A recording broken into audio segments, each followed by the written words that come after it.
Sonja Feintech, welcome to the show. Thank you so much for having me on. I'm glad we made it finally come together. Yeah, I had a couple of misses and some false starts there, but man, I am so excited to have you on. You're one of those people I've been begging to come on for a very long time. Um, a lot of my people that watch the channel are not really going to know kind of what you're about. So please, and you're a unique person, man. So I want to give you a chance to sort of tell people who you are and what you're doing out there. Um, yeah, so I mean, my background is farming, right? So that's where I spent, I don't know, a good 10 years. My family and I we moved out to the boonies. We basically kind of had a mass awakening and we all freaked out and my family had started a recording studio in '08, which was a terrible time to do that. And then we kind of went down this road of learning about raw milk and vitamin C and it all kind of just snowballed from there. So we freaked out, bought this beautiful 160-acre property in Southern Oregon and started just farming full time. And it was like a good 10 years of me just doing that. And then my husband and I got married. We decided to go to the big city of Portland. Because at that time Portland was weird, but it was like a fun weird.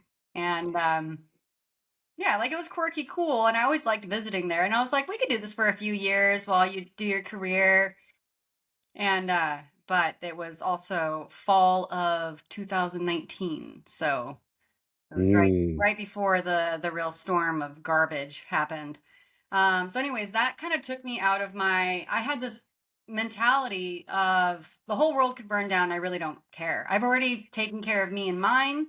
I'm doing all the things that I feel are best. We've got good food. We know all this information. It's not my job to go and proselytize to the world about all this stuff. They can figure it out on their own. And uh, but then but then the big C happened, and I was just stuck in the middle, and I was like a trapped gerbil, and I had the option of either I needed to lose my mind or I needed to get activated somehow. And I had no political background.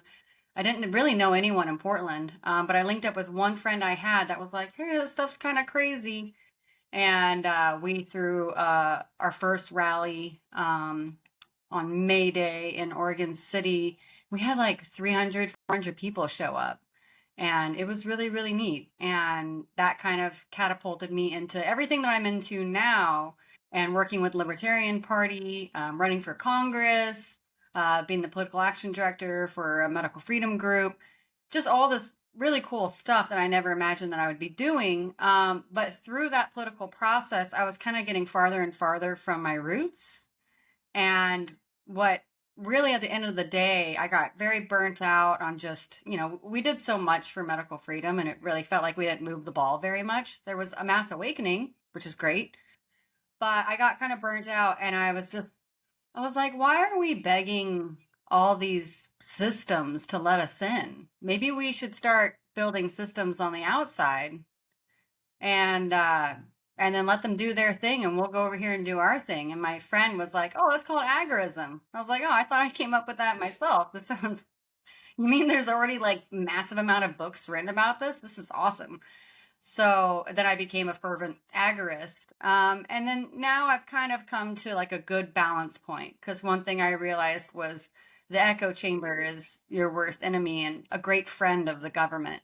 So if you're all just patting each other on the back and being like, we know what's best, you're not going to actually be able to get anything done. You're not going to be able to get more people into the fold. Like you might be able to build really great systems, but you need mass amount of people. So then I did my congressional bid being like, well, like, this is a great platform to go and tell people about these concepts that maybe they haven't even thought about before.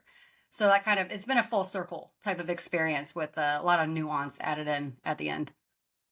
Yeah, that's why you're so fascinating to me. Because, and first of all, I got to say, I'm probably on the spectrum somewhere because you're the second agorist I've had on. I had Sally Mayweather, Sal the Hmm. agorist, on Cool. a while ago, and I'm like, man, if I've had two on within a month, I'm probably a bit suffering from a bit of the tism.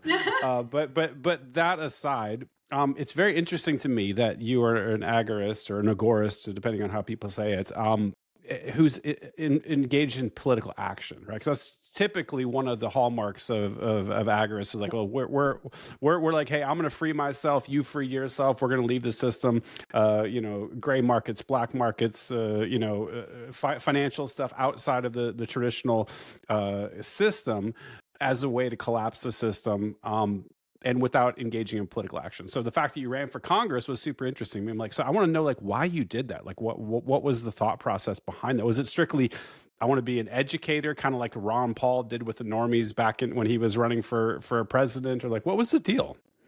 Um, yeah, it was a good opportunity. I was feeling kind of frustrated with trying to build the agorist networks, and I started an organization called the Oregon Liberty Network, and our whole motto was just do the thing, just go out there and just do it, just build it. Like let's go, like let's create this community, and that's been a really wonderful experience. But yeah, I just realized like in growing my X account as well, just like how um insular the reach was. Like I have amazing engagement with amazing people all on there, but we're also kind of in this tight-knit group. So whenever I leave that and I go talk to conservatives or Republicans or sometimes Democrats, it's like I'm talking like they have no concept of where I'm coming from. And it's like, oh, we need to take like 5 steps back and then work our way to this to like radicalize you. So the opportunity came up. I had just left the Libertarian National Convention, so I was kind of fired up by that. I thought that was a really interesting experience, and I could You're see, talking about this most recent one heading up into yeah, the oh, okay, got it, got it. So that's yeah, very recent then. yeah, and it's the first one I've been to. I've mostly just been state level with things, um, and I just saw an opportunity to one send a message to the Oregon Republican Party, which I blame for pretty much everything that's bad here in Oregon. Everyone wants to blame the Democrats, but they're really the scapegoat for the Republican Party colluding for decades now. And no one wants to point fingers at them because they're fighting the good fight, but there's just so much toxicity. They're so corrupt. They're misleading people so badly. And I worked on a gubernatorial race at one point a few years back, and that really opened my eyes in like major disgust. Um, so because these are supposed to be champions for half of the people, right? And so it was kind of a good opportunity because this was a battleground race, so a very contentious race for District 5 between Lori Chavez DeRimmer and Janelle Bynum, the Democrat. Both equally toxic, very, very bad, except one doesn't lie about what they are, right? And so it was a battleground race, nationally recognized. So it was a good opportunity to leverage libertarian agorist talking points, anti-state, anti-government, anything. And as a libertarian, you're not held to the same standards as the duopoly. Like you can go up there and just say crazy stuff and you might get some attention for it. And so it was just a good opportunity. And I did battle with myself. I was like, okay, like I'm an agorist. I'm not a fan of voting, but like every election year, everyone kind of just like loses their minds a little bit. Like people who normally are just like voting stupid, it doesn't get us anywhere, and that's not how we create change. All of a sudden, they like get on the bandwagon. So I was like, listen, this is the language that people want to speak right now. Everyone's really pumped up. This is an extremely like monumental election season that people are tuning in, and people are already like saying kind of wild stuff that you don't normally hear in mainstream politics. So you know what? Like I'll take the hit if people want to be like, what is an agorist doing running for office? Because this is a great opportunity to get the message out. So let's just see what happens with that. So that's really like the whole reason that I ran. Um, and it did it, it did get some attention, and we created some really great conversations. That's really cool, and I get that. Like, there's always, particularly, I think in the libertarian community, there's like a purity test that happens, right? Like you have to. It's so weird. We're supposed to be about liberty, but you have to sort of like 9-point purity test to see if you're exactly on the team, and if you're not on the team, then you're the other. You're persona non grata, and that stuff is stupid. And so I'm glad that you're kind of like fuck that. I'm not playing any of those games. I'm seeing it at the national level too. I see a lot of hatred sort of directed at Angela McArdle Oh yeah. about her change in tactics or strategy with this whole you know everything that's going on as far as how she changed tactics to support Trump, and it was a giant mess in the LNC.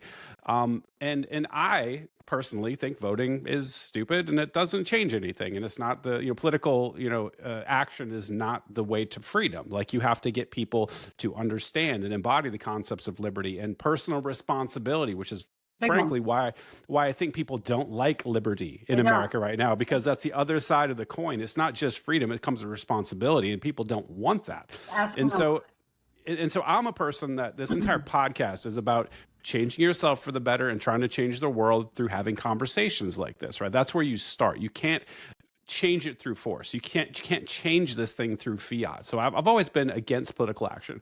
That said, I'm not necessarily against what Angela's trying to do, right? So even if she does get Ross freed through the whole thing, and that's all that happens, and I'm still skeptical that that's going to happen. But if it happens, it's like that's a huge win. That's more than the Libertarian Party has done nationally ever combined. Like they don't do anything ever any year. They're completely irrelevant. They don't change anything. And so I'm like, who cares? Like if she does that this year and they've abandoned their candidate, fine. If there's some positive outcome, great. And also try something new. It's the whole, trying the same thing every year and expecting different results. That's insanity. Like mix it up, try something new, because it's not going to hurt ultimately. Yeah, and it's funny too. I would think that this new strategy would be more appealing to the more anarchist types. Because it's not just telling people to go run candidates and try and win and try and grow Libertarian Party into a big voting bloc that can then contend with the duopoly, which is literally a fantasy. Like it's not, on the small local level, you can make a difference, but you're never going to get there. And so what they're doing is, instead of telling people just to go run elections and go vote, they're just spreading the message, trying to infect people and all of these existing groups already with all the principles of liberty that already exist. And I see the national conversation changing so dramatically, even over the last few months leading up to the election.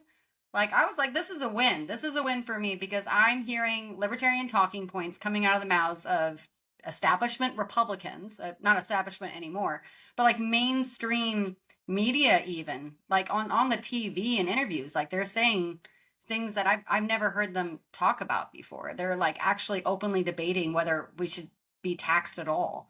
I'm like, this is huge progress, because most people live in a box. Most people are not, I think we get too caught up, all of us, autist adjacent, maybe autistic ourselves.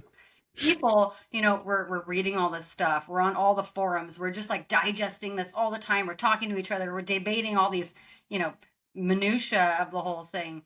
But most people aren't doing that. They have a few sources of information, and that's the way that they like it.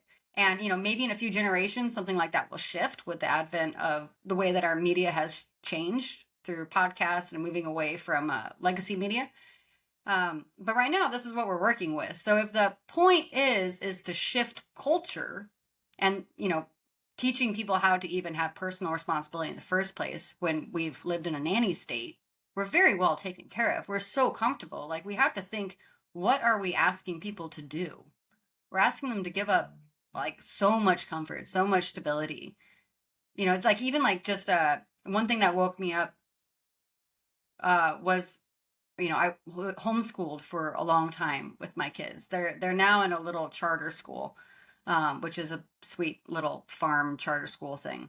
But when I was homeschooling my kids, I was like, everyone should be homeschooling their kids, and you shouldn't be complaining about the school system, because you just pull your kids out. Why would you put your kids in, government indoctrination death mills, which they are? But I realized at one point that I was a little bit on a high horse, because I wasn't able to recognize this. Not everyone is married. They don't have two incomes. They might be a single mom. And I'm over there being like, well, you should do better. Like, you're willingly that's not a way to endear your cause to anyone. And so what we need are networks built of people willing to make the risk and for the community to come together and support each other. But we're not there yet. And we're not going to get there by just telling people how they should be doing things instead of doing it ourselves. Yeah, I couldn't agree more. I think there's a lack of people demonstrating the right thing, right? So setting a good example, living their life in and that's why I really like what you're doing. You're out there, you're taking care of growing your own food, you're butchering your own meat quite graphically on the internet. I love it. It's great. And that's showing people that you can do it, right? And I think that is far more effective towards changing somebody's mind, or maybe just opening the door about what's possible, as opposed to finger wagging and like, no, you really should be doing this or that or the other thing. That's just not an effective strategy.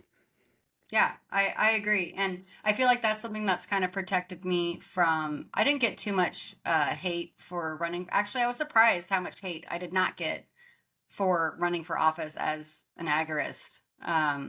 People were like, this is fine. Because I'm not really worried about it because I'm literally doing the thing. And if I want to run for Congress on the side because I'm a crazy person, like that's okay too. But I'm butchering the meat. I'm working at the farm. I'm doing all these things. I'm engaged with my community. I'm trying to create these networks. We're setting up all sorts of cool stuff. So I'm actually doing the thing. So, people can talk all they want, but that's really what I hope to inspire people. I hope to show being like, hey, like, just start your own butchery. Like, you don't need, like, these are all the reasons why you can't access this meat in your stores. And this is why the system's broken. And here's how easy it is to do at home. And, I get people in my DMs all the time sending me pictures of like their butchery process and being like, hey, like I just have this goat and like, do you have any tips? And so I'm in there talking to them, trying to like share whatever I can to be as supportive as possible because I want people to succeed in this. And it can be a little demanding. Yeah, I can imagine. But I think you called out rightly. Like you're in the community, you're local. Like this is not somebody far away in Washington D.C. This is a local thing where you're engaging with your community, and that's powerful. I think that's much more powerful than trying to change anything on a nationwide level. Oh yeah. I do want to pivot quickly though, because you called out something that's important, which is we're hearing a lot of chatter about libertarian ideas in the mainstream media at a national level for the first time, really, since like the '08 Ron Paul campaign. Like straight up, everything else has been completely nonsense until now. I talked to Maj Stray about this last week, and I want to get your take on this. This scares me, and he was sort of equally concerned. Is that you have, and this is, I think, one of the reasons people, or a lot of people were upset at Angela for her strategy in supporting Trump. Is I think that the libertarian ideas, which I think we both agree are sound, right? Austrian economics, and you talk about agorism, all the concepts of individual liberty, non-aggression principle, all these cool things. They've now been hitched to Donald Trump, who is legitimately an authoritarian leftist by any objective measure, right? And so and also somebody who's incredibly narcissistic and will throw people under the bus at the drop of a hat, right? And so I'm an old dude. I've seen a lot of things come and go. I've got a little bit of accumulated wisdom, I think, and I'm almost looking in the crystal ball, and I'm seeing this marriage because I mean, God, he's not even inaugurated yet, and the whole thing is kind of falling apart. It's really going sideways, and I'm afraid that at this really critical moment where so many people have risked so much to get behind him and get him into office, that he's going to turn and the media is going to turn and the whole thing is going to be blamed on libertarianism. I really believe that that's going to be the fall guy potentially, and that scares me. That we have got a great moment here, and boy, it terrifies me what's going to happen when things actually start to go sideways. I think that's entirely possible. For sure. I mean, thus the pendulum swings, So I think if you look at the patterns that our society and governmental structures go through over the hundreds of years, decades for here in America, um, it might not be time for all the libertarian ideals to come to fruition. I definitely subscribe to the hard times create hard men create good times, and we're still in the good times. This is still good. Like weird stuff is happening. Like they got like weird drone stuff right in New Jersey, and people are like, "That's really weird. Maybe it's China, maybe it's Iran, maybe it's aliens." And we're like, still going to work, right? We're still putting food on the table. Things might get rough sometimes, but we're still comfortable. We're still in the good times. So a lot of libertarian ideals, especially like anarchist and agorist ones, they kind of depend on a level of collapse, I think, to be and like we were saying before, personal responsibility, I don't think that's going to necessarily come into play until people have to. So I think that it's extremely possible that it could go that way, but I think that's also just following the natural cycle of things. It might just not be time. But I do know of all the libertarians that I've talked to that did end up voting for Trump, they weren't voting for Trump. They were voting for Tulsi and Vivek and Elon, and they were voting for this what looked like and seemed like some sort of renegade, at least some sort of disruptive team that was coming to play. Now, how much influence they have over Trump is the big question. And how influenced they are is a big question. I know Elon is now bad and Vivek is now bad. Um, but that the idea of these rebels coming in and disrupting things, I think, is what got people excited, and hearing those principles and those values eschewed over mainstream media was, I think it did further the cause of liberty, regardless of the outcome. I I think that this was still the right move, because regardless of the outcome, we are still furthering the whole idea, the whole access to this information for the public. Um, I don't think that Trump is going to save anything. And it's very likely that it's going to get much worse, because we just left, extreme leftist, like it got, I guess, like the worst that it could get on the leftist side. Like things got so crazy even just a few years back, with the big C word stuff happening, with the transing the kids, with the gender stuff. Like it got so intense and crazy. Now the public urge is to pivot dramatically the other way. We have not like stopped swinging into a reasonable middle ground. Like we are on a path to the other side, which is probably fairly authoritarian. As far as blaming the Libertarian Party for that, or libertarian ideals, I remember seeing when Javier Milei got elected, and his whole thing, cutting all these things, lowering their a crazy inflation bubble. But when he first got into office, everything skyrocketed, right? Because they implemented all these things. And all the media, everyone was like, look, see, libertarianism is toxic and it's bad. And they really, Mhm. really concentrated trying to, and I was watching it too. I wasn't sold, because I was like, yeah, like, does it work? Let's see. Like, I don't actually know. This is fascinating. But it does seem like it came back down and it's evening out, as far as I can tell. I haven't been following it recently. But I noticed that all the media and all these people really wanted to highlight the fact that this was libertarianism doing this. Just like here in Oregon, they enacted, I think it's Measure 113, I could be wrong, which legalized, no, 110, legalized all drugs here in Oregon. I Everything, remember that. everything's legalized or decriminalized. It's not, yeah, everything is, it's a free for all. But it's a measure, so it's an initiative petition. It's written by people. It didn't go through any sort of rules. It didn't go through, it was very poorly written. And it's so there's just open, it's just an open air drug market, which is affecting people on their property rights and their quality of life with their children, which is also like, that's violating the NIP to have to like step over drugged out people on your front door with your children, and people are like, oh, see, this is so bad, we need to outlaw it all again. And it's like, you guys just like ruin the whole thing, maybe on purpose, because no one's going to even vote for this ever again because they did it so badly in the first place. Very, very Hegelian dialectic. Yeah, for sure. I agree with basically everything that you said there. I really do, and I do agree that Javier Milei has been a smashing success in Argentina. The guy is a legitimate economist. He knows exactly what he's doing. What bothers me or concerns me is that I really believe the downfall of Trump, I called it out before, is that he's such a narcissist, and he's got to have the greatest ever. Everything is the greatest ever. My economy is the greatest. He can't handle anything.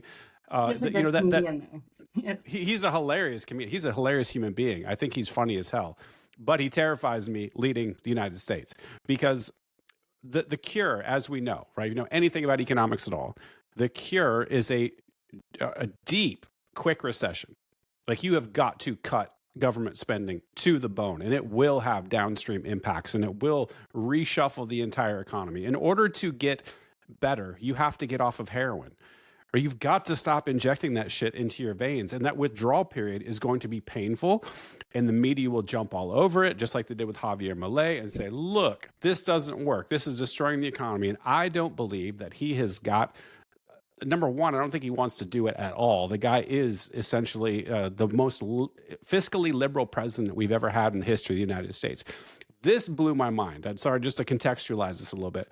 Donald Trump, in a single month in 2020, added more to the national debt than every president from George Washington all the way until Barack Obama took office. His predecessor, he did that in a single month. Was that with the CARES Act and all of the like? It was in the middle of the C word times, Sure. right? So, but the problem I have is that the dude was already on a record spending binge before that happened. Then it just went completely off the rails. And the only time he ever threatened to veto a spending measure while he was president in his first term was because it was too small. That was that CARES Act. He's like, this is too small. I need more spending. And so he's not a small government guy. He is not Javier Milei. He is in no way that type of person. And I don't believe his ego can handle the necessary pain required to get the United States economy healthy again. I think this is going to cause a real issue. I really do. I think what we're going to have, and he's already sort of advertised this new, this mega bill, we're going to fix everything with one bill. That's what he's pushing right now. And one of the hallmarks in it is massive tax cuts, but there's no accompanying spending cuts, right? This is additional spending, additional tax cuts, which, as we know, that's worse than not doing tax cuts when there's not an appropriate level of, spending cuts. So that's just increasing the deficit. It's increasing the debt. It's going to be more money printing, and it's going to make things just a whole hell of a lot worse. I mean, at the same time, maybe things just need to get a lot worse. That's like the doomer side of me, which I actively reject all the time. I'm really trying to stay in like Obama era hope and change right now. But I'm also I love to study human psychology on a societal scale, and we got to get hurt a little bit. Like we need to like actually feel the pain a little bit, and it's like when Trump originally won against Hillary, I didn't vote. I didn't vote in that one. I didn't vote at all because I was like, I don't like either. Like, I don't want to do this. I don't want to have anything to do with this. And I wasn't involved in politics. And but I remember saying, I'm glad that this crazy guy won because you know what? He's gonna at least do something, and it might be really, really crazy and it might be really bad, but maybe that'll get people to like activate and wake up and make them uncomfortable or whatever, which it did. I was like, if Hillary won, it'd be the same old political speak, shoving things under the rug. Like it would just be boring and nothing would shake up the system enough. Trump is a disruptor. He's not the disruptor that we want, but he is a disruptor. And I'm not happy about it. I would love to have a Javier Milei. That would be incredible. But how bad was that country before he got involved? It was terrible. They were in really bad shape. We cannot for a second compare America like at all. So I think it's a little out of touch for people to be like, well, Trump's not, he's not going to change things the way that we want him to. He's not like Javier. And it's like, no, we're not there. Like maybe if he runs this country into the ground and it gets super garbage, not that I'm happy about that, not that I want that to happen, but maybe that's just the trajectory that we're on. And it'd be very cool if people like Vivek and Elon and Tulsi's able to get in, maybe, and change up the intelligence system and its attack on American surveillance and all that. And if Doge is capable of doing anything, which right now it's like, that sounds nice. Basically it's like, Elon's like, I'm going to give you a ton of money, but I want this crazy thing. You have to name it after my meme coin dog. And we live on the best timeline, don't we? It's really like, it's so entertaining. Like it'd be so, it would also be really entertaining if Kamala won because we would just have so many sound bites. but that would be Ah, truly devastating. So yeah, it's a tricky situation. I think we just have to like take everything with a grain of salt and or yeah, and like continue laughing about it and keep on doing the work and not put so much stock and like heart and soul into these people. They're just for sure. people. If more people got in touch with their creator, we'd probably be in a much better spot because they all these politicians being elevated all the way up here is not good for anybody. Like they're just people. Yeah, boy, I wholeheartedly agree with that sentiment. And just to pivot back on a couple of things you said. Number one, I had the same reaction when Trump took office or won the election. I remember looking at my wife and saying, "At least this is going to be entertaining as shit for the next 4 years." Like, if you're going to screw me, at least give me a show. I'm there with this one too. This is, like I said, the best timeline. This is absolutely a circus sideshow of epic proportions, and I'm enjoying the hell out of it. I'm not taking it too seriously. I think I'm pretty clear which way this is going. We're headed to a default, and there's going to be a lot of pain. So I'm like, I'm preparing myself. I hope y'all are too. Good, good. All right, cool. So, I mean, I'm not putting too much stock in it, but I do care a lot about those libertarian principles. I do. It's like so near and dear to me, and I really it bothers me that we have this moment, and I'm afraid it's going to get squandered. So I got a little salt, but it's not too No, much. I get it. I get it. I mean, the amount of, I was disturbed, the amount of elation I had when he won, and which means all of the people surrounding him, that some of them we like, won. And I was like, wow, like everything, like the sun came out. I was like, wow, everything's going to be okay. And then I kind of had to check myself, being like, why are you feeling this way about Trump winning? Do you know who this person is? And I'm like, oh, yeah. Like, it's like a weird psychosis that takes over the country. And then everyone wakes up and they're like, wait a minute. And then, yeah, things are getting kind of weird. And we're like, oh, right. Okay. This is that guy. Like, I'm sure that he's changed and maybe wizened up a little bit. But yeah, like you said, at the end of the day, You think so? Do you maybe really think so? shot. Like, And I or had that maybe. exact reaction too. I was like, I maybe don't almost know. getting killed is going to be enough to make the guy turn over. But then I started like just paying real close attention, and it's like, Yeah. it's like with the appointments. The appointments started leaking out, and everyone was like, Oh, yeah, and then all the "What? porn, that was the real What? hit.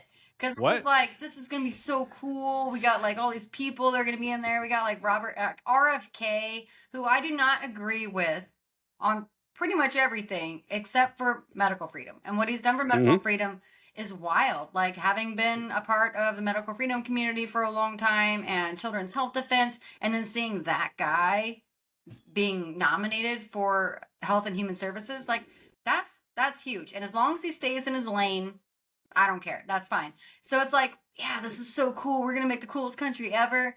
And then the foreign, those nominations started leaking in, and we're like, oh, Rubio, ooh, like Straight neocon up and down. all of it. It's like, oh, so we lost that. Okay, okay. And everyone's like capitulating. Everyone's like, all the different podcasters are like, okay, this is bad. This is really bad. But we still have this. We still have this, guys. Everyone that endorsed him, like, it's a hard spot to be in. It's a weird, I don't know. And then now we ended up recently with Mike Johnson as MAGA, and everybody supports him. Like, what the fuck Except is for going Massey, on? and now everyone hates Massey or all the. Yeah, They're yeah. so Everyone hates. stupid. That's why I have to take breaks from Twitter because it's like I can't get through to you. Like you don't understand. Like I can't. I'll get in there and I'll argue for a couple days, like fervently, 48 hours of just like rage tweeting, like trying to explain things to people about why they're just so wrong. And they're just, lead a horse to water, can't make him drink. They're just like, they can't get it. They're not I'm there. like, There's no oh, point. Nobody's yeah. home. And that's such a shame. It's such a Yeah, shame. and that's a unique aspect of the Trump presidency too. Is that sort of it is legitimately a cult. I'm not saying for everybody. I'm not painting with too broad a brush, but there is a big chunk of his supporters who Trump could say anything Doesn't even matter what it is, completely antithetical to everything he's ever said or everything that's associated with conservatism or republicanism or whatever it is. And they instantly would be instant apologetics, just all around Twitter, like, this is the greatest thing. We got to trust the plan. It's 5D chess, and he knows what he's doing. Yeah, I It's like, love that whoa, 5D chess. that shit's creepy. It's like Michael Malice says, the people in power are all extremely unimpressive people, unintelligent. Or I remember the quote, but it really rings true. Being like, these are just people, and as people, we're mostly stupid. And people who get elevated to power, a lot of times they're not master criminals. There's not like Disney villains running around. Those people don't exist. Um, Speaking of Michael Malice, I got to get this in here. Here's what I said once: is like, if Trump appointed him press secretary, all would be forgiven. oh, I would vote for him every year as long as he promised to have Michael Malice as press secretary. it would be so savage. It would be, it'd be malicious. Yeah, that or Alex Jones. I liked it when Alex Jones was being floated around. It would be extreme. It would be so entertaining to watch. He would just be barking at people. He'd be making walrus sounds. It'd be amazing. It's the government we deserve. Yeah. So I'm here for all of it. Give it to me. So anyway, I went too far down that rabbit hole. I want to be a little bit. I want to be a little bit serious here. Okay. So I've got a couple of daughters who are interested in moving to the middle of fucking nowhere and doing kind of what you do. And so they had some questions. So they want to know, like, somebody who's starting from scratch, like a really young person, hasn't even been out into the job market, like knows nothing, just, early 20s dum-dums. Where do you start? Intern at a good farm. Go intern. A good internship shouldn't cost you anything unless you want to go to Polyface Farms with Joel Salatin.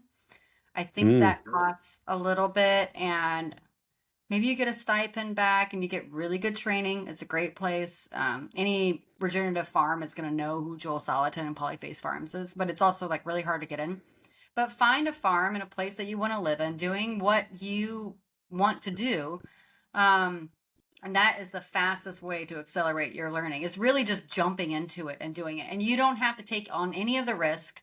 There is a myth about this like romanticizing of move out into the middle of nowhere and a cabin, and we're going to live out there, and we're going to raise all of our own food, and we're all going to do that. And it's going to look just like Instagram all the time. You're going to starve. You're going to die. Back in the day, when people were really, really good at providing for themselves, they didn't do it alone. Maybe if they had like 9 kids, they could hack it, but no one can produce everything that they need. You cannot be a grain farmer and also be a pig farmer and also be a dairyman, and also like there's what's the word? There's complementary enterprises. So like if you have cows, you should also have chickens because they're going to follow the cows. And if you have cows, milk cows, then you should also have pigs because you can soak their feed in milk. But you can't do all the things all at once. And I know this because my family farm literally tried to do that. And it was, we made it through, right? We really centralized what we're trying to do with the farm now. But so the way that it always worked was that you build community, right? So you a guy over there and he's really good at raising hogs, and you really love growing wheat and you love growing grain and you have all the equipment to do that. So you guys work out a relationship with all of that. And yada, yada, yada. So you can't isolate and you can't do it by yourself, and you have to be connected to a community. But it definitely, if you're in your young 20s, or even 30s, you are in extremely high demand for any farm, because one, they always need help. They need fresh blood to come through there. They want to teach. It makes them better farmers to be able to teach you. You can get a wealth of knowledge by also like learning everything not to do. A lot of times these farms are growing in the first place. And so you go there and you get to go through all the trials and errors with them. You get to pick up all this knowledge and then move on. Like my family has an internship program they've had for about 12 years now. And everyone that's graduated the 3-month internship program, a lot of them end up staying for years. But 3-month internship program, they all go on to start their own farms, and they have the know-how. They know, all the the chaos and the difficulty and what can go wrong and what to avoid and what's really good and the right way to do things. I think that's invaluable. So I would highly, highly recommend anyone that's interested in farming, just take a 3-month sabbatical and go live on a farm. And a lot of times it's like they'll give you maybe a small stipend to cover your phone bill or whatever you have. And they feed you and they give you room and board and you just get to live there. And it's very, very immersive. That's really cool. How do you find and get connected with some of these farms? Because I think we've seen a lot of agriculture sort of coalesce into these megacorp farms, Yeah. right? And so this sounds to me like a lot more like mom and pop, like very, very small farms. Um, is there like a way to find these in your area and connect with these people? Is there like a network or some resource or website or something that they could use? So my folks have, sometimes they get people from WOOF, which is World, I actually don't know. It's WOOF. I don't actually remember what it stands for. But it's people who want to travel around and they go there and they can work on a farm for a couple days and then they usually travel on pretty quickly. And it's a very small workload that you can require of them. But they find people through WOOF and then people agree to sign up for the 3-month internship because maybe they're looking for something more long term and yada yada. So that's they find a lot of people through WOOF. They find people whenever they do a podcast. They show up. Uh, People go and find their website. So I'll plug my family's farm really quick, which is Helios Farms. You can go to heliosfarms.com or hfpma.com, and you can sign up to be an internship. They have a very intense questionnaire because they really want to drill down to the right people being there that they're going to invest a ton of their time and a ton of their food into. But yeah, you can get fully trained in the butchery. Like you can learn how to take a cow from hoof to in the package in just 3 months time. But yeah, or you can go do things. I always direct people towards the realmilk.com because even if you don't want milk, if you go to realmilk.com, you can do the raw milk finder, which will find all the local farms around you that are offering raw milk. Ah. And if they're offering raw milk, it's pretty likely they're offering other awesome things. And it's also pretty likely that they would love for you to come and learn what they're doing. And a lot of them have internship programs. So I always just tell people when they're trying to find good food or whatever, connect with a farm. I say, go there because it's the best resource that I know of. Oh, that's really smart. I've seen that website before because I've been looking for raw milk, which is really difficult to find most places. And that makes a ton of sense that those small farms that are sort of providing, raw milk for cats and dogs, Yeah. and pets, would be more aligned towards that sort of mom and pop, Oh, totally. non-corporate type of entity. Yeah. So that's a good call out. Yeah. And I mean, you can definitely learn a lot. Like if you go to a hatchery, like a more corporate hatchery program but I think you get a more well-rounded education when you go to a regenerative farm that is specializing in multiple things. Because then you can kind of feel it out, being like, wow, I really like the chicken program. I really like raising the meat chickens, or I really like the egg program and moving the egg mobiles across the pasture, following the cows, or like, oh, I'm really obsessed with learning about good forage and how to rotationally graze my beef cows or the butchery or pigs or yada yada yada. Like you don't really know what you're super into unless you go to one of these farms that offers everything. Got it. Got it. Got it. So how much money roughly does it take to start something like that? Let's say if you wanted to start real small, a couple of people just to self-sustain. Like I don't know if there's like a calculus that's involved with this, but Probably, I'm trying to yeah. understand like how much investment are we talking about? I think you can get by with very little. Like if you can get your hands on land, either through a lease program or through buying. I hate the USDA. I really do. Like I would love to abolish that in a heartbeat. If I ever got any political power, that's the first thing I would do. But while it exists, you might as well use it. I am a fan of the USDA home loan, rural development loan. It's pretty cool. Like you don't, you have to have a really good credit score, which is also stupid. But you can get it with no down payment and you can get a nice piece of property. I know a few people have done that. And then they did everything they could afterwards to basically shirk all of the USDA regulations, which is awesome. Um, Nice. yeah, I guess it depends. Like most people I know, I don't suggest abandoning whatever your source of income is and throwing yourself in wholeheartedly into farming if you don't have any background in it. Like, for one, when you move to a piece of property, it takes 2 years. It's recommended to wait 2 years before you even install any permanent fencing because you need to understand the lay of the land. You need to know like the rhythm of it. You need to see the way the water flows. You need to figure out where your key lines are for your fencing. So it takes a while of observing and watching. And what my family did is we showed up to 160 acres and we got all the pigs and we got all the cows and we got all the chickens. And we were just so overwhelmed. And one thing that Joel Salatin talks about is find your, I keep on saying centralized, but find your centerpiece industry. What is your centerpiece? So for my family, it became the raw dairy. We eliminated our beef program. You can find amazing grass-fed beef like a lot of places now. It's pretty available. So our centerpiece is the raw milk, and then everything else comes from that. We have great eggs because the eggs follow the cows, and we've got wonderful pastured pigs because we soak all of their feed in the milk. So it's all very complementary, and that's our whole thing. You might not know that when you first show up to a piece of property. So the first thing is don't quit your jobs. Like, don't. Like, keep whatever income you have, try and ride with that for as long as possible while you really understand your land, understand what you like. I always recommend pigs, though. They're a pain in the ass. They're really, there's a reason why CAFOs exist and we put pigs on concrete floors inside of factory buildings because they are such nightmares. That's not something anyone should do.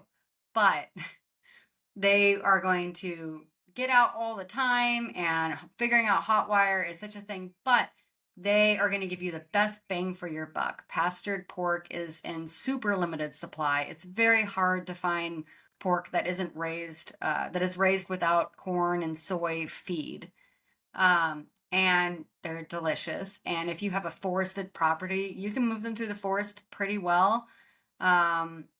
And they just have a better payoff. So I always recommend people go with pork and go with chickens.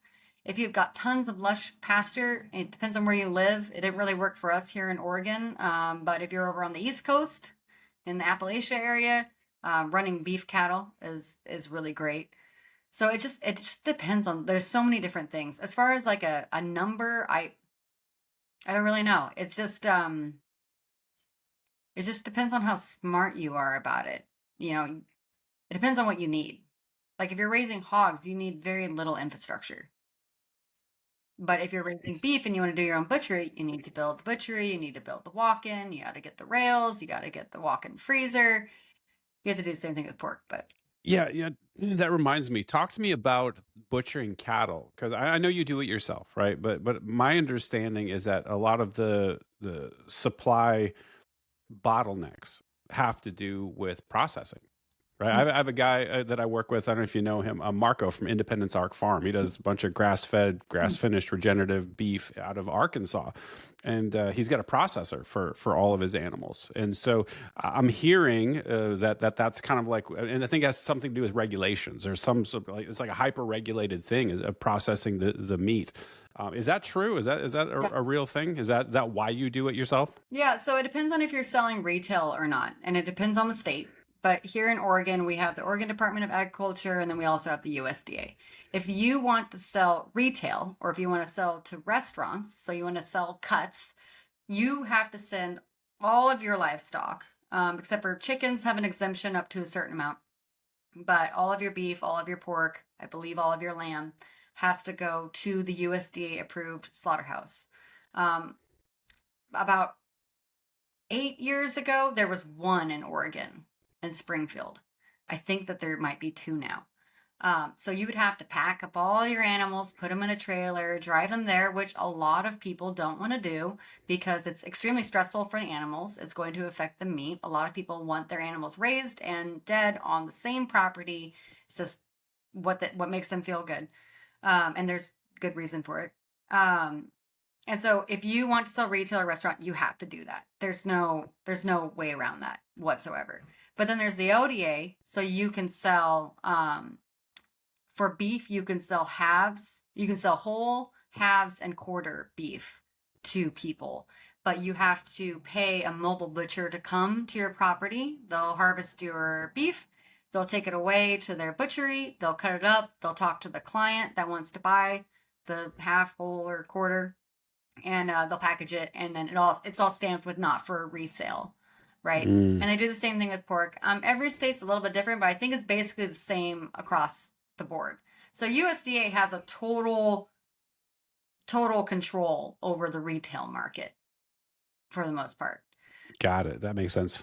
Yeah. So, but I know lots of farms that use mobile slaughter, and they're very happy with that. I think it's a much better way to do things. And that's the way that my family, how did we do it? Oh, we did mobile slaughter for quite a long time. So we operated farm shares or herd shares for our milk. So you're not buying milk from us. You were buying stock basically in the milk cow. And then we're just milking your cow for you, and we're bottling it for you, and then we're delivering it to you, and it's yours from the very beginning. So we're not actually conducting any sales. And you could do the same thing with the beef. This is your cow over here. We're just going to harvest it for you, and then we're going to get it to you. And so that's a loophole here in Oregon that you can use. And not every state has that. Like a lot of states have to do pet milk, like you mentioned earlier, because it's so prohibitive. Here we have that loophole, but my family has left that whole system and gone to the private domain, and now they operate a private membership association. So now they can sell cuts and butter and processed any milk product, anything that they want to their members of their BMA. Oh, that's nice. That's a cool plan. You called out the raw dairy thing, and I just got to say this. This is so weird to me that you can't buy raw dairy in the United States in most places legally. But you can buy raw eggs and you can buy raw meat and you can eat that raw if you so choose, right? Like that whole disconnect there is shocking to me. And also considering how safe raw milk is compared to things like salad and a bunch of other Yeah. things that get you sick in the food supply. It's like, what are we doing? Raw milk is the most nutrient dense health food that you can have access to. It's what kept the peasants alive, during whatever plague or whatever war or whatever terrible drought that was going on. I mean, milk is like the most accessible food that anyone can get their hands on, and super nutrient dense. There's when you start looking back at history about things that we just take, like things that we've learned, and then you start looking into the history of it, and you're like, that's actually not true at all. Raw milk is one of those things. Or it's like everyone knows that you don't give infants honey under 1 year, right? Because it might cause botulism. Hmm. But when you look into that, and when that started coming out, that was actually advertisements. That was a whole campaign created by Big Sugar, because at the time honey was king. And sugar wanted it in. They had all this cane sugar. They were creating all these contracts with these different countries where they were producing it. And so it was basically a hit campaign against honey. Whereas now they've kind of disproven that whole thing, because honey is such a powerful antibiotic that it's not really a concern. Maybe if you heat it, but raw honey, no. So raw milk has the same thing, especially when, like in Philadelphia, I'm not going to get my dates right, but during the tuberculosis epidemic. I wrote a whole thing about it, but now I can't recall the date. I believe 1800s. Huge tuberculosis epidemic in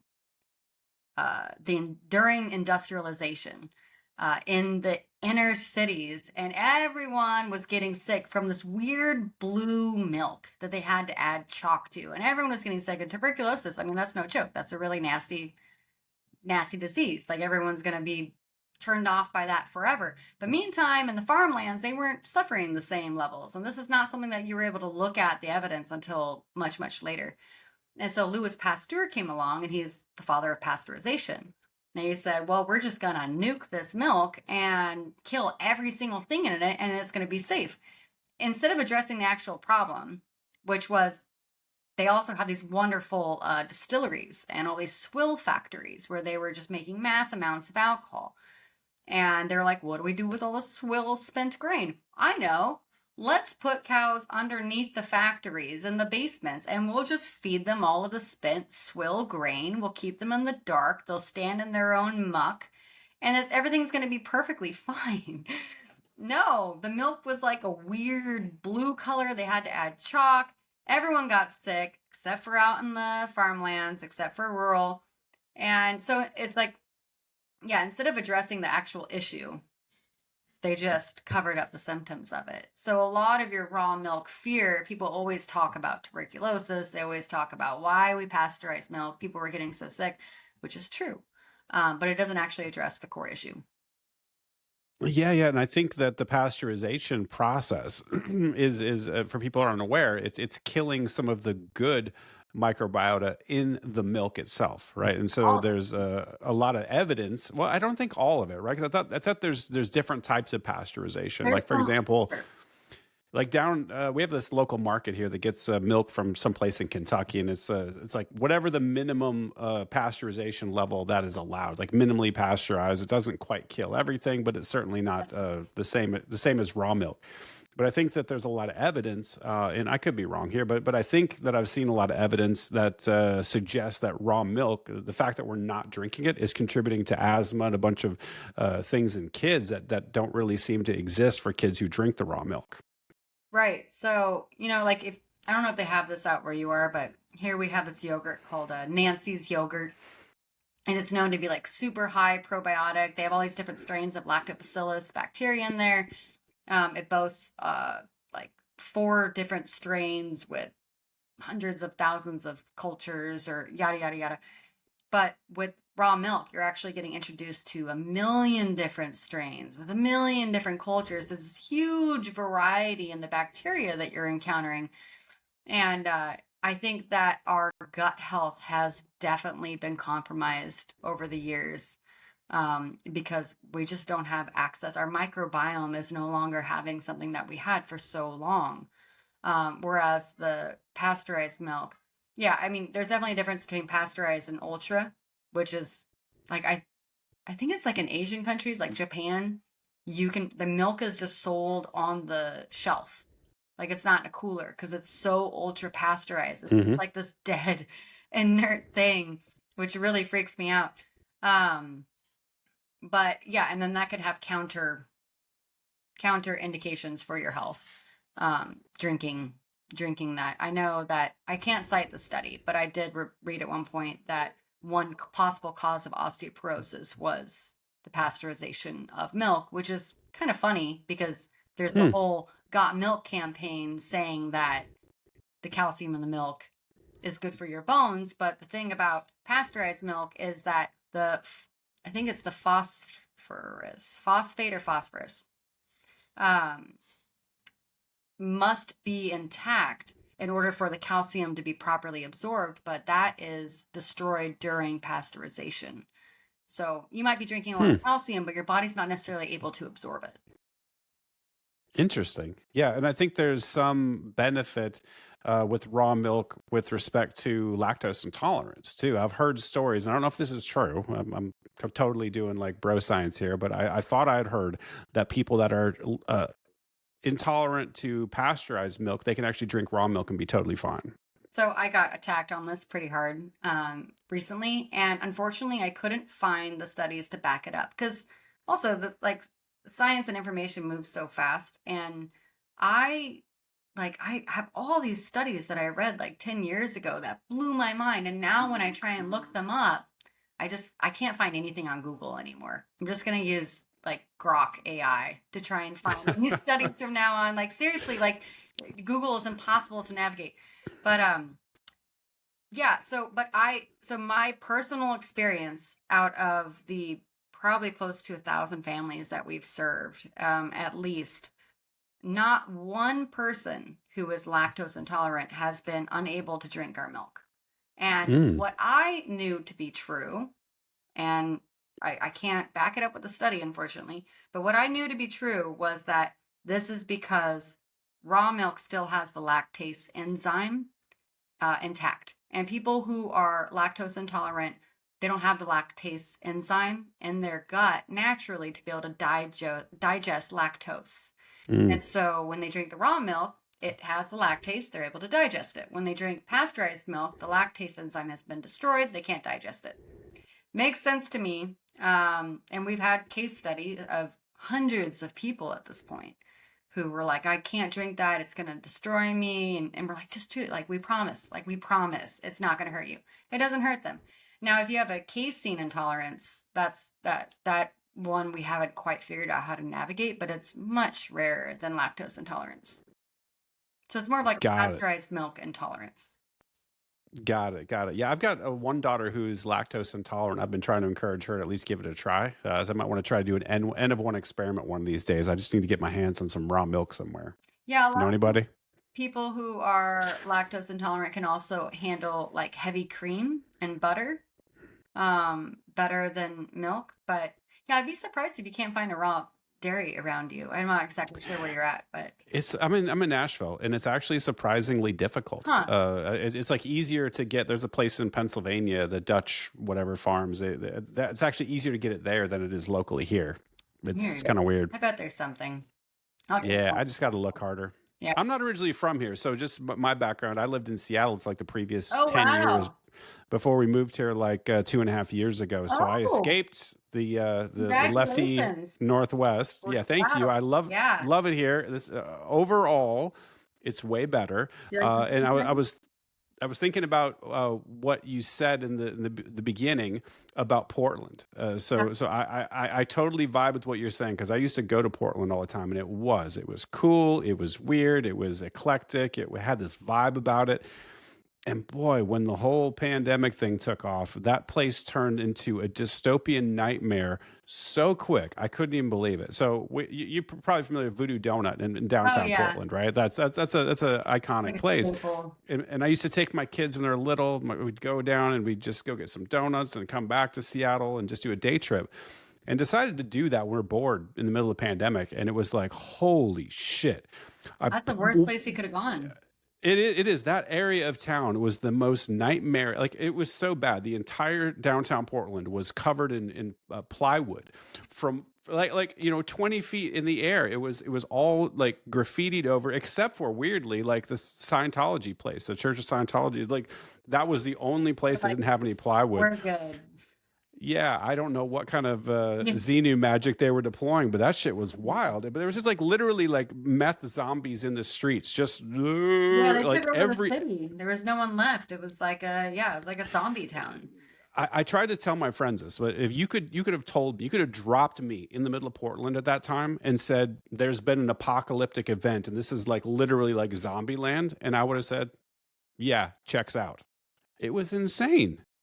It was really weird. And yeah, like I grew up in Corvallis, Oregon, and so we would make the hour and a half trip sometimes to come up and get donuts. And I'd visited friends. It's just a weird, funky little place, and everyone was unique, but no one was trying. Wasn't it? I don't know. It was just this is a cool town, and I thought it would be fine. But yeah, the combination of the protests, the BLM protests, and COVID was like such a weird mix of cognitive It- dissonance. you were kind of like the epicenter of the Antifa people, man. Like, that was like right there in Portland. Oh yeah, yeah. Oh yeah. I dealt with them a lot. I learned a lot about them when I ran my medical freedom protests. They would show up to every single one, and I actually ended up creating a de-escalation team to deal with them. Wow. I had security detail. I had security guys come in, but we were really trying to. Oh man, yeah, it's a whole thing. That's like a whole subject. Yeah, so we're throwing medical freedom protests, right? So we're outside the Oregon Health Authority building, right? It's the government. We're protesting the government, okay? And and I made very sure I did not want any Trump signs. I didn't want any MAGA signs. We were trying to make it solely about medical freedom, given the majority of people there that showed up to my protests were Republicans and they were conservatives. but we didn't want to scare away the liberals and the Democrats and all the people that were really afraid because all their neighbors lost their minds. But I would actively go out of my way to stop people who had flags and ask them to take them down, which they did. But I also did not want to incite Antifa, which hated us because they knew that we were mostly conservatives and Republicans. And so they just decided that everyone was a Trumper. And they were all about hating Trump. So they attacked us constantly. And so I had security at some events. I never had a single issue at any of my events. I had one that I was kind of associated with that went off the rails, but that's because I wasn't involved. Not to be cocky, but like I had a really good program going with these protests. My main goal was that I wanted to protect the integrity of my group. So we did a huge coalition event at the waterfront with Oregonians for Medical Freedom, Children's Health Defense, Free Oregon, which I was the political action director for. We brought in Del Bigtree. We brought in all these big speakers at the waterfront, which was a ballsy thing to do at the time that I was like not super excited about because Antifa owned that area. Mhm. It was almost Chaz levels. Like they had staked out, like they were so well coordinated. Got to give props where props are due because they were very well coordinated. And so they would show up and they'd make all this noise and they would try to antagonize. And I learned after a while that they will never make the first attempt. They will never attack first. They need to antagonize you until you respond. And then they're validated in their response. They have to have that validation. And so I ran a de-escalation team that would literally stand in between them and the people at our event. And I would have my back up against Antifa. They'd be standing like right against me. And I would be shoving people from my own event away, telling them to go back to the event because one stupid guy coming over that And there's has a always one bone too. to pick with Antifa. I get it. They're a bunch of idiots. They're awful. But he's going to ruin my entire event because you hit these guys one time, you throw one thing at them, they're going to ruin our entire event. They have like bags of pee, right? But they they were so gross. But we got to know each other on a name level, a lot of them. And they'd be like, hey guys, like, you going to behave today? And they're like, hi, Sonja. You know? And I'd be like, all right, don't ruin my event. And they're like, we'll see. And I'm like, what? This is so stupid. But the cops said, we won't show up to any of your events. We don't have, enough people. And we're like, that's fine because you're just going to arrest us anyways. So why don't you just stay out of here?